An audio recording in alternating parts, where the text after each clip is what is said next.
Sebelum saya mulakan cerita, tolong saya untuk subscribe channel ni dan aktifkan notification supaya tidak terlepas dengan video yang seterusnya.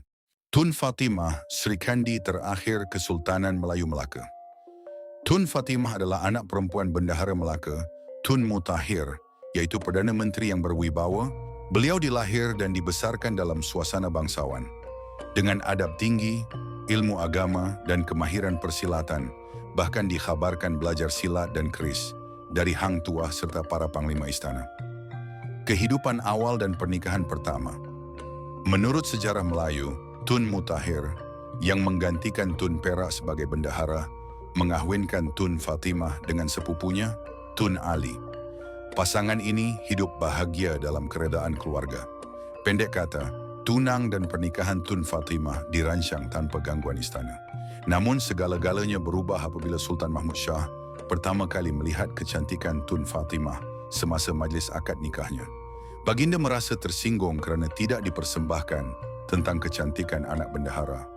Desas-desus bahawa Tun Mutahir sengaja merahsiakannya mula tersebar. Pajang perasaan ini diperkukuh oleh fitnah pembesar istana seperti Raja Muda Liar, Kitul, dan Laksamana Khoja Hasan yang mendakwa Tun Mutahir merancang rampasan kuasa. Kesemuanya dilaporkan kepada Sultan Mahmud yang bertindak keras tanpa menyiasat lebih lanjut. Tragedi dan fitnah di istana. Akibat fitnah itu, Sultan Mahmud mengarahkan hukuman mati ke atas bendahara Tun Mutahir, suami Tun Fatimah, Tun Ali, serta beberapa anggota keluarga mereka. Satu keganjilan yang menyebabkan keretakan besar dalam pemerintahan Melaka. Tun Fatimah menyaksikan sendiri kematian keluarganya. Hatinya hancur, tetapi beliau merahsiakan kesakitannya, memilih taat kepada Sultan meskipun dirasai sebagai kezaliman. Menjadi permaisuri, perjalanan pahit tanpa senyuman. Tidak lama selepas tragedi itu, Tun Fatimah dinikahkan secara rasmi dengan Sultan Mahmud sebagai atas dasar perintah baginda, bukan cinta. Beliau dikatakan tidak pernah tersenyum selepas peristiwa tragik tersebut dan mengalami 3 kali keguguran, dipercayai kesan tekanan emosi. Namun beliau bukan permaisuri yang lemah. Sebaliknya, Tun Fatimah bangkit menggunakan pengaruhnya untuk menuntut keadilan.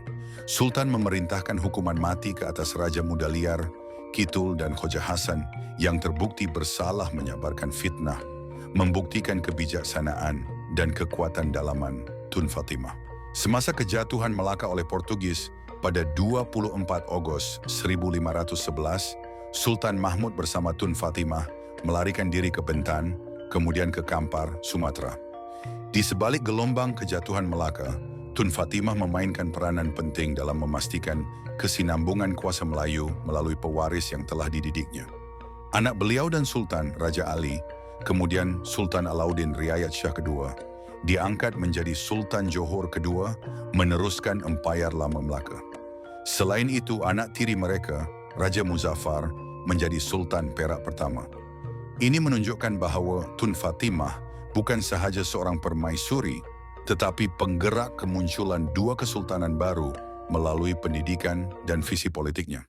Kebijaksanaan, kepahlawanan, dan legasi Tun Fatimah dikatakan seorang wanita berpendidikan tinggi, fasih dalam ilmu agama, sastera, dan kemahiran silat serta keris. Ada kisah mencatat beliau turut bersama kelompok wanita pejuang mempertahankan Melaka menentang Portugis, dan tentera Portugis dikatakan lebih takut kepada Tun Fatimah daripada Sultan sendiri. Keberanian beliau sebagai Sri Kandi Melayu bukan sekadar reputasi, ia diabadikan dalam lirik syair rakyat. Sri Kandi Melaka, Ulung Agung, cabaran hidup tinggi menggunung. Jazirah Melayu akhir hayat dan penghormatan semasa ini, Tun Fatimah dipercayai mangkat sekitar tahun 1527 hingga 1528 di Kampar, Riau. Makamnya terletak di tebing Sungai Kampar, berhampiran makam Sultan Mahmud Shah dan dayang-dayangnya.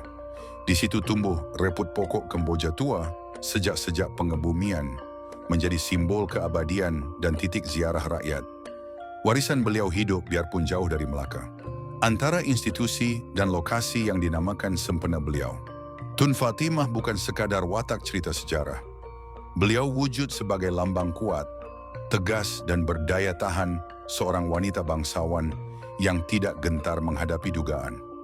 Dari Istana Melaka ke bumi perantauan di Sumatera, dari permaisuri yang dipaksa hingga ibu kepada dua dinasti baru, kisah beliau adalah kisah keberanian, pengorbanan dan harapan. Ketokohan Tun Fatimah memberi pengajaran. Wanita mampu menjadi penyokong dan pemimpin dalam krisis, mampu menegakkan keadilan walaupun kepada khalifah, dan mampu meneruskan garis warisan melalui strategi politik dan pendidikan keluarga. Warisannya kekal hidup pada jalan, sekolah, institusi, dan sanubari rakyat, membuktikan bahwa khazanah sejarah bukan milik generasi lampau, tetapi panduan dan inspirasi untuk masa kini.